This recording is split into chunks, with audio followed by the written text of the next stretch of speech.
తెలుగు వారి number 1 choice Telugu matrimony. Srinivas గారు నమస్తే అండి. మనం చాలా అంశాల మీద మాట్లాడాలి. సరే, ముందుగా ప్రముఖ గాయని ఎస్ జానకి గారు కాలం చేశారు. సో ఆవిడని స్మరించుకొని మీకు ఆవిడ గురించి తెలిసిన అంశాలు కొంచెం మన ప్రేక్షకులకు తెలియజేస్తారా? మొట్టమొదటిగా తెలుగు బిడ్డగా భూ నుంచి దివికెగిన ఒక సంగీత దిగ్గజం వాళ్ళని గుర్తు చేసుకుంటాం అనేది అవసరం.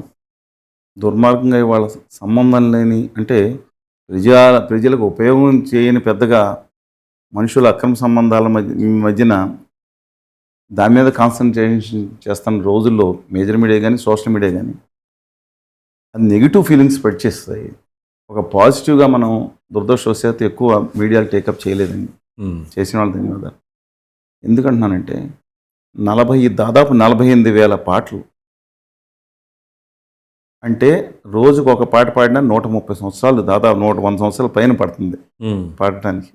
అవును, గొంతు కానీ అది కానీ 17 భాషల్లో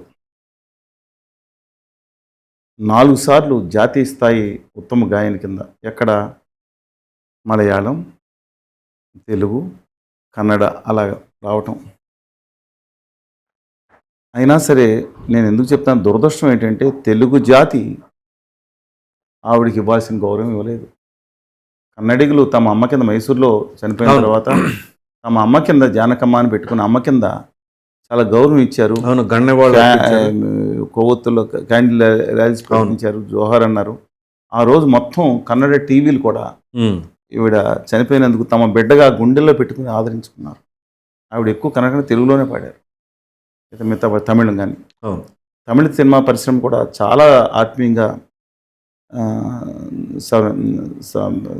సత్కరించుకునే పరిస్థితి. ఇవాళ గుంటూరు జిల్లాలో కుటుంబంలో సిస్టర్ల వారి కుటుంబంలో పుట్టి బేసిక్గా ఇది సంగీతం అభ్యసించడానికి గురువు దగ్గర కాకుండా నేర్చుకుని ఎస్పి బాలసుబ్రహ్మణ్యం గారు కూడా అంతేనండి. ఆ స్టేజ్కి వెళ్ళారు.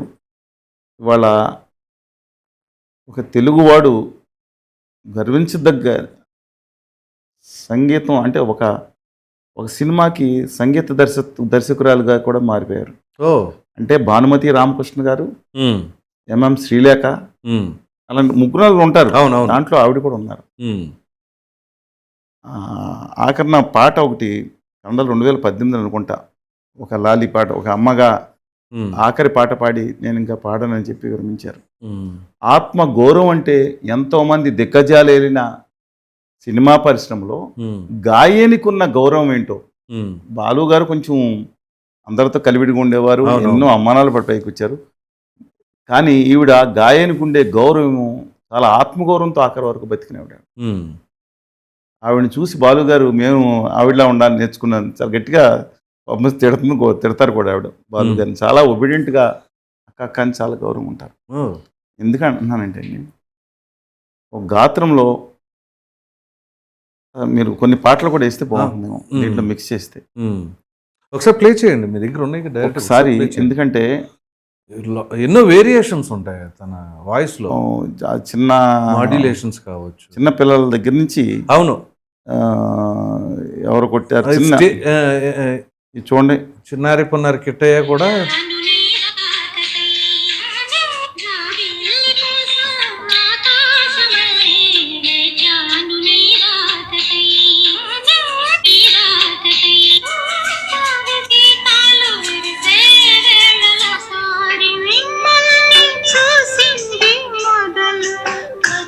ఇది ఆ వీడియో బిట్స్ చేస్తే బాగుంటుంది. మన ఆన్లైన్ జస్ట్ 1 మినిట్.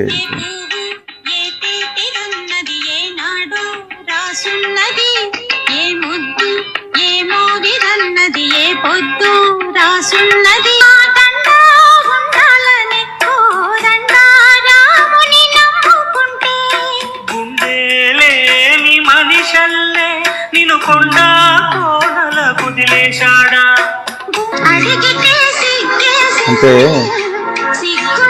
వేరియేషన్స్ అది కొంతమంది స్పెసిఫిక్ కొన్నిటికే తీసుకుంటారు.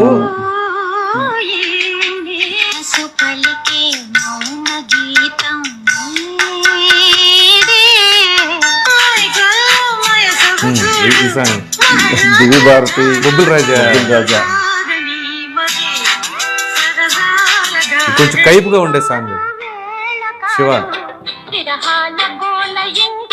ఈ పాట చూసి వాళ్ళిద్దరు ప్రేమలో పడ్డారు.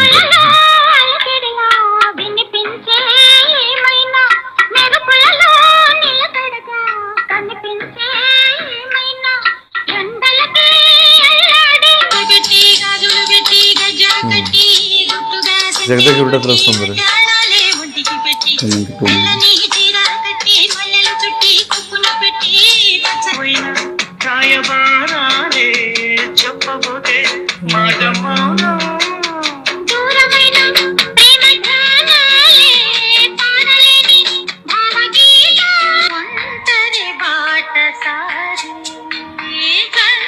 ఇది మా టైంలో కూడా గీతాంజలి. సరే, సో ఇలాంటివి ఎన్నో అద్భుతమైన కాదండి, పాటలు. నాకు గుండె గాయకులు మనకి వీళ్ళకి కులం, మతం, ప్రాంతాలు కూడా ఉండదు. కళకి కానీ గానానికి కానీ. దురదృష్టం ఏంటంటే ఒక దిక్కుమాలిన బ్యాచ్ బయలుదేరారు.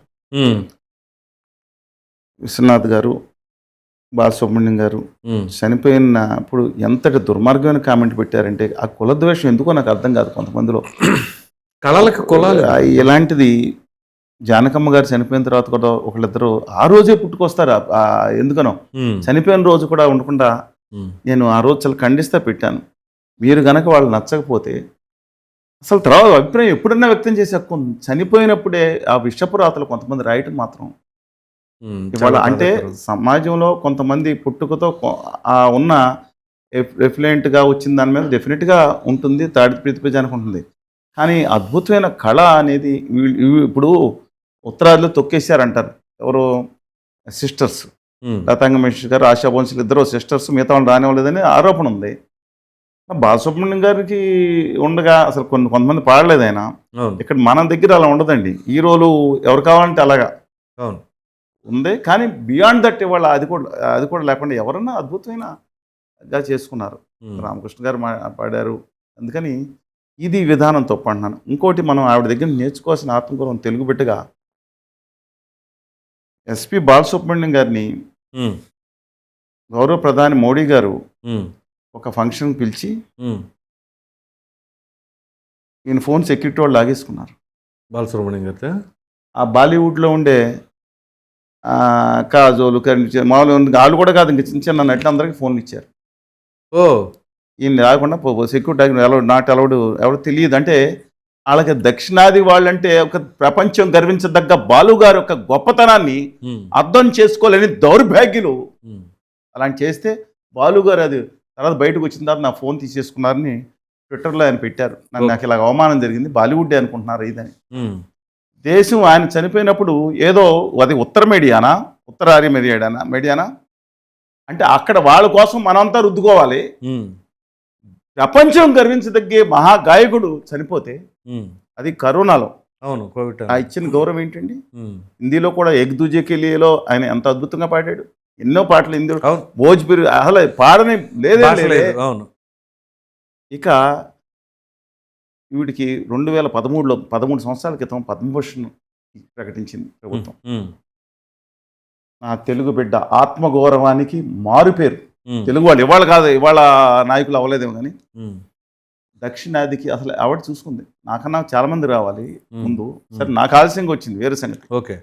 కానీ ఎవరికి ఇచ్చారో తెలుసు పద్మభూషణ్ ఆవిడకి. ఉమ్, నేను ఈ అవార్డు దక్షిణాదికి అన్యాయం జరుగుతుంది, కళాకారులకు అన్యాయం జరుగుతుంది అంటే మీకు భారతరత్న అవార్డు అవును, ఆవిడ ఆత్మగౌరవం రావాల్సింది అనుకుంటాను నేను. ఉమ్, అది వేరే సంగతి, ఉమ్, అది పక్కన పెట్టండి. అది నేను దీన్ని తిరస్కరిస్తున్నాను. వాళ్ళు పద్మభూషణ్ నాకు పురస్కార పత్రాలు నగదేం అక్కర్లేదు, ఉమ్, దయచేసి ఎవరికన్నా అర్హులకి ఇవ్వండి. 13 సంవత్సరాల క్రితం పద్మవిభూషణ్ కూడా ఇచ్చి ఉండేది 13 సంవత్సరాలు అయితే.